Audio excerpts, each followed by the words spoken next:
दोस्तों नमस्कार, मेरा नाम है सूर्यकांत और आप देखना शुरू कर चुके हैं भारत एग्री का हिंदी यूट्यूब चैनल। आज की वीडियो में हम बात करेंगे बरसात के मौसम में की जाने वाले धनिया की खेती के बारे में।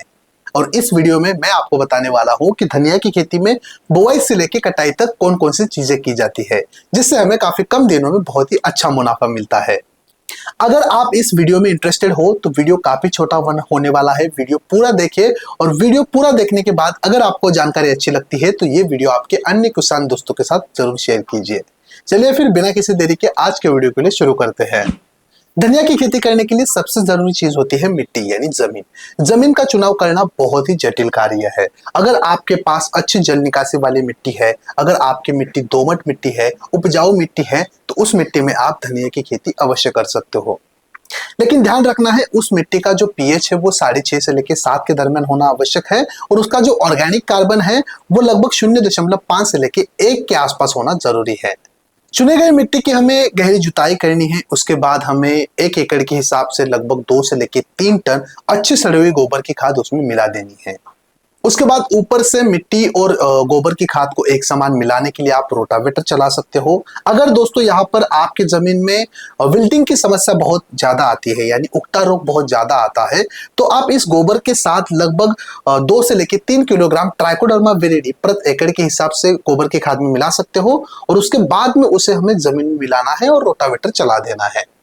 उसके बाद धनिया की खेती में जरूरी चीज होती है सही वैरायटी का चुनाव करना। देखिए, बरसात के मौसम के लिए खासकर अनुशंसित अगर किस्मों के नाम यहाँ पर हम देखें तो गुजरात धनिया 2, कुंभराज, कलश धनिया, नामधारी सुरभि धनिया या फिर RCR 41, ऐसे कुछ किस्मों का आप चुनाव कर सकते हो, जो किस्में खासकर बरसात के मौसम के लिए अनुशंसित की गई है, या फिर बरसात के मौसम में हमें इन किस्मों से बहुत ही अच्छी उपज मिलती है। सही वैरायटी और सही बीजों का चुनाव करने के बाद वो बीज हमें लगभग 12 से लेकर 24 घंटों के लिए पानी में भिगो कर रखने हैं। उसके बाद वो उन बीजों को अच्छी तरह से सुखाना है और उन्हें बुआई के लिए इस्तेमाल करना है। बीजों की बुआई हमें कतार में करनी है। लगभग 2 से लेकर 3 सेंटीमीटर गहरी कतारों में हमें बुआई कर देनी है। कतार से कतार की जो दूरी है वो लगभग हमें 20 से लेकर 25 सेंटीमीटर की रखनी है। अब आप कहोगे कि बीजों की मात्रा कितनी लेनी है बुआई के लिए 1 एकड़ के लिए। अगर आपके पास देसी बीज है तो आपको 35 से लेकर 40 किलो बीज 1 एकड़ के लिए लेने हैं। अगर आपके पास हाइब्रिड वैरायटी है तो आप 7 से लेकर 8 किलो बीज प्रति एकड़ के हिसाब से बुआई के लिए ले सकते हो। धनिया के बीजों की बुआई करते वक्त बीजों के साथ सही उर्वरक का बेसल डोज डालना बहुत जरूरी होता है। अब कौन सा बेसल डोज लेना है, ध्यान से देखिए। आपको लेना है 24-24-0, या आप 20-20-0 ले सकते हो, या फिर आप 18-46 ले सकते हो। इन तीनों में से कोई भी एक उर्वरक आपको 50 किलोग्राम लेना है। पोटाश आपको 25 किलोग्राम लेना है। Humic acid 5 kilogram, zinc sulphate 5 kilogram. इन सबको एक साथ मिलाकर हमें बुआई के साथ बीजों के साथ इस बेसल डोज को जमीन में मिला देना है। जब आपकी बुआई पूरी हो जाए तो बुआई के लगभग 30 दिनों के बाद फिर से हमें 20 किलो यूरिया 1 एकड़ के हिसाब से मिट्टी में मिला देना है। इतना सा उर्वरक प्रबंधन अगर आप बरसात के मौसम में धनिया की खेती के लिए करते हो तो बहुत ही अच्छे रिजल्ट मिलने वाले हैं, बहुत ही अच्छी उपज आपको मिलने वाली है।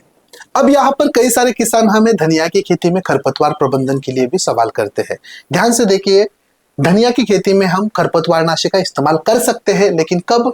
जस्ट बुआई के बाद 48 घंटों के अंदर। बुआई करने के बाद 48 घंटों के अंदर आप इस्तेमाल कर सकते हो खरपतवारनाशी।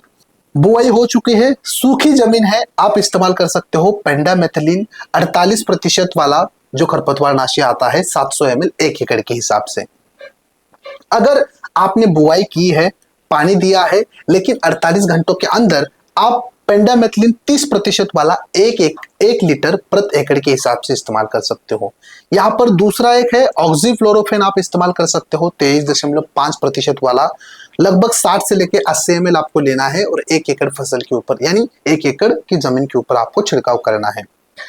पहला खरपतवारनाशी मैंने आपको बताया धनिया की खेती की बुआई करने के बाद 48 घंटों के अंदर, लेकिन सूखी जमीन के ऊपर। और दूसरा विकल्प था धनिया की खेती की बुआई करने के बाद 48 घंटों के अंदर गीली जमीन में, मतलब पानी देने के बाद। अब अगला मुद्दा आता है कि सिंचाई यानी जल प्रबंधन कैसे करना है। देखिए, खासकर वैसे देखा जाए तो बरसात के मौसम में ज्यादा पानी देने की जरूरत नहीं होती है। कई बार बिना ऊपर के किसी पानी से भी आपकी फसल बहुत अच्छी निकल आती है।